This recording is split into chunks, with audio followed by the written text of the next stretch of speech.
Oh, Swastiastu. Baik, di sini kami akan mempresentasikan yaitu tentang LKM 4 yang dimana tentang catur marga dan tempat suci. Sebelum itu, izinkan kami untuk memperkenalkan diri yaitu dengan saya, Niputu Yuri Angkrini Pratiwi dengan NIM 2513041067. Dan saya, Igusti Ayu Agung Laksmi Dewi, dengan NIM 25130411043. Dan dengan saya Ida Ibu Putu Sasmita Sati Putri dengan nomor NIM 25130411068. Jadi di sini ada pembahasan satu yang dimana pertanyaannya sebutkan dan beri contoh dalam perayaan Nyepi dan Ngembak Geni pelaksanaan catur marga itu. Jadi perayaan Nyepi dan Ngembak Geni serta pelaksanaan catur marga Nyepi pada hari Nyepi, pelaksanaan brate atau pantangan sangat ditekankan. Contohnya adalah amati geni, yaitu tidak menyalakan api atau lampu, amati karya, yaitu tidak bekerja, amati lelungan, yaitu tidak berpergian, dan amati lelaunguan, yaitu tidak bersenang-senang. Hal ini adalah wujud pelaksanaan karma marga, di mana umat Hindu berusaha mengendalikan diri dan berbuat baik untuk mencapai keseimbangan spiritual. Gebak geni yaitu setelah Nyepi, pada saat ngembak geni, umat Hindu saling mengunjungi dan memaafkan.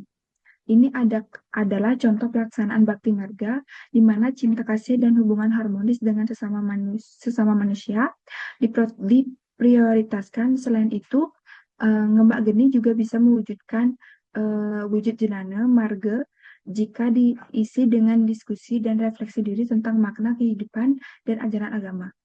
Raja Marga bisa tercermin dalam upaya pemimpin masyarakat untuk memediasi dan menjaga kerukunan antar warga. Di sini ada penjelasan dua, yaitu uh, pertanyaan tentang contoh konkret Sloka Bhagavad Gita 7.21. Sloka ini menekankan bahwa Tuhan menghargai semua bentuk kepercayaan dan memberikan berkah sesuai dengan keyakinan masing-masing, yaitu seorang yang memiliki keyakinan kuat pada salah satu dewa atau dewi dalam agama Hindu, seperti Dewi Saraswati, yaitu Dewi ilmu pengetahuan, akan dengan tekun bersembahyang dan melakukan ritual untuk memuja Dewi Saraswati. Tuhan akan memberikan berkat berupa kemudahan dalam belajar dan pemahaman yang lebih baik. Seseorang yang memiliki keyakinan pada kekuatan alam dan leluhur akan melakukan upacara adat dan memberikan sesajen sebagai bentuk penghormatan. Tuhan akan memberi berkah pada perlindungan dan kesejahteraan.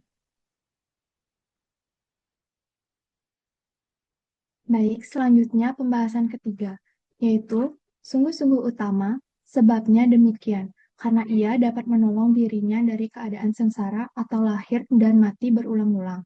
Dengan jalan berbuat baik, demikianlah keuntungannya dapat menjelma menjadi manusia. Saras Muscaya 1.4. Maka, apa yang Anda bisa lakukan dalam beragama tentang sloka ini?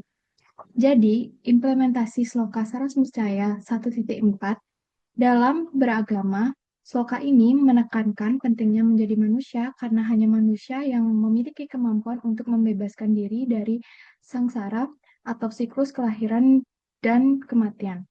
Melalui perbuatan baik atau subba karma dalam beragama, saya dapat mengimplementasikannya sloka ini dengan pertama, melakukan karma baik atau bubba karma, aktif dalam kegiatan sosial yaitu membantu sesama yang membutuhkan dan menjaga lingkungan.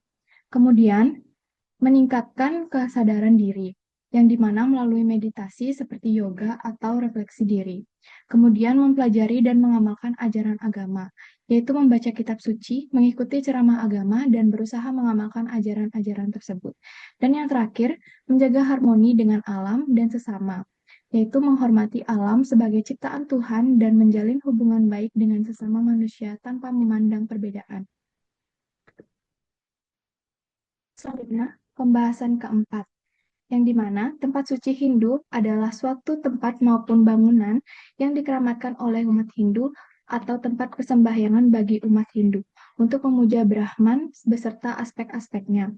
Sebutkan dalam satu pura untuk pemujaan roh para orang suci yang dihormati dalam agama Hindu. Jadi, di dalam pura, tempat untuk memuja roh para orang suci yang dihormati dalam agama Hindu disebut Pelinggih Gedong Sari. Nah, Pelinggih Gedong ini biasanya terletak di area utama pura atau utama mandala dan menjadi tempat untuk memuja roh para leluhur, guru spiritual, atau tokoh-tokoh suci yang berjasa dalam perkembangan agama Hindu. Yaitu ada pembahasan kelima. Pura di Bali sebutkan tempat pemujaan dewa-dewi Hindu, beserta inkarnasinya ke dunia Awatara, seperti misalnya Rama dan Krishna. Yaitu di pura-pura di Bali terdapat berbagai tempat pemujaan untuk dewa-dewi Hindu, beserta awataranya. Beberapa contohnya adalah satu, Padmasana, dua pelinggih Ratu Bagus dan Ratu Ayu, tiga pelinggih Ide Batara Wisnu, empat pelinggih Ide Batara Brahma, lima pelinggih Dewa Sri. Yaitu ada pembahasan ke-6.